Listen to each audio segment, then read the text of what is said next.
तर good morning माझ्या भावांनो आणि बहिणींनो. गुड मॉर्निंग म्हणणं चुकीचं आहे, कारण व्हिडिओ बघणार तुम्ही संध्याकाळी 5:30-6च्या दरम्यान. आमच्या राणीसारखा बघा. आम्ही जाणार आज आष्ट्याला जेवायला. आष्टा कुणाला माहिती आहे, कुणाला माहिती आहे भावांनो सांगा बाबा. वडगावजवळ दुधगावजवळ जाणार आहे जेवायला. कामं काय लई नाहीत. आमच्या राणीसारखा बघा तिथं बसल्या दिसतात मला. हो इकडं कर हाय कर, तिथनं लांबनच करते हाय. पहिला तोंड धुयायचं जुळणा करतो आहे म्हणजे मग जातो बाहेर दूध आणायला.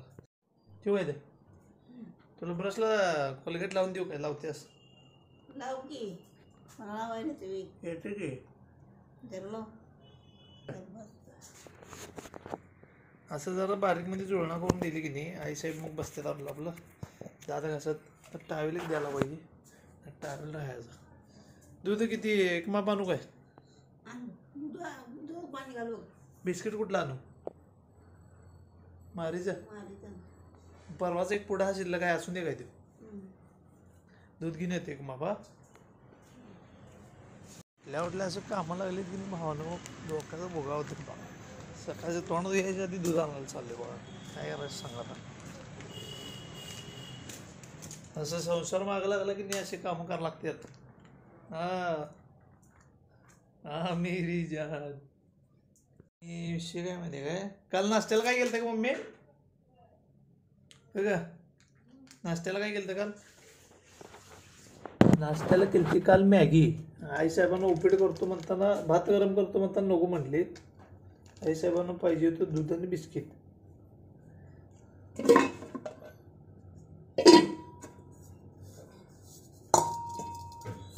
मस्तपैकी दूध आणि बिस्किट. मी नको म्हणायला लागले, मम्मी घाल म्हणून पाठ लागल्या पाणी. मी नको म्हणाल. तू कसं आहे माहिती आहे काय, जरा घट्ट असले की दूध चांगलं लागतं खायला. मस्त आमच्या राणीसारखं काय ऐकत नाही तुमचं. तर आपलंच खरं असतं. हे सुट्टी नात असते हो, अजिबात ऐकत नाहीत माझं. काय मैं बन जाऊं सबसे गाणं का म्हणते मलाच काय कळत नाही का बाबा. म्हणजे का आलाय का दमवतोय मला. सगळा प्रसारच आलाय. ती बिस्किट अशी गोळा करून पिशवीत घालून ठेवावं लागते, नाहीतर मऊ त्यात पाक. एकदा मऊ झाली की नाही टाकून द्यावं लागते बरं. त्यामुळं पहिला असं सगळं सेफ्टीमध्ये ठेवावं लागते व्यवस्थित. तर एवढी बिस्किटं, एक चमचा आणि वाटीभर दूध. मैं बन जा गरम गरम दूध से नाश्ता करना चाहिए. गरम गरम दूध से नाश्ता करना. कुठलं गाणं म्हणते मलाच काय कळत नाही. चला आपला नाश्ता तयार झालेला आहे. आमच्या राणी सरकारांना नाश्ता देतो घरघरीत मी.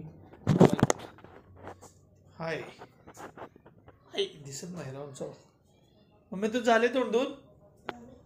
एक बिस्किट ठेवून देणार नाही. आलू बिलू की नाही कोंबणार बघ सगळी. खायचं पोट भरून खायचं. तर उपीट करतो म्हणताना नको म्हटलीस. खायचं तर बिस्किट सगळी पाकती. हा वय खाणार नाही, तुझा पप्पा खाईल. हा कशी सपत नाहीत बघतोच मी. नाक धरून चारतो तुला. त्याप्रमाणे आपल्याला भांड्यासने आंघोळ पण घालायची आहे. पण पहिला पाहुणं सोडून येतो. पाहुणं सोडून आलं की निम्म जरा कसं फ्रेश वाटतं की मग. मग पाहुणं सोडायचं म्हणजे काय करायचं मला सांग. पाहुणं सोडायचं म्हणजे काय करायचं असते सांग की. पाहुणं सोडायचं चालले मी. कुणाला माहिती आहे पाहुणं सोडायचं? माझ्या बाला. विषय काय झाला माहिती आहे काय, 5-6 दिवस झालं, 7 दिवस झालं पाणी आलेलं नाही. आणि भांडी बघा इथं पडल्या तुम्हाला दिसतात मोकळी. आज सगळं मोकळं झाले आणि भांडी धुयाला पाणी नाही आहे मला. त्यामुळे जाऊन पहिला 2 कॅपा पाणी घेऊन येतो भांडी धुयापुरते. आणि माझं सगळं आवडून बसतं. पाणी काय सुद्धा नाही. सगळं पाक मोकळं झाले. ते आता बारडे घेऊन चालली बाहेरून पाणी आणायला. कारण पाण्याशिवाय काही नाही. धुणं पण धुयाचं आहे, भांडी पण धुयाचे आहेत. 2 कॅपा तर जाऊन घेऊन येतो. पाणी आहे तर सगळं आहे, नाही तर काय सुद्धा नाही. सगळी मुंबईच्या बाराकडे आहेत.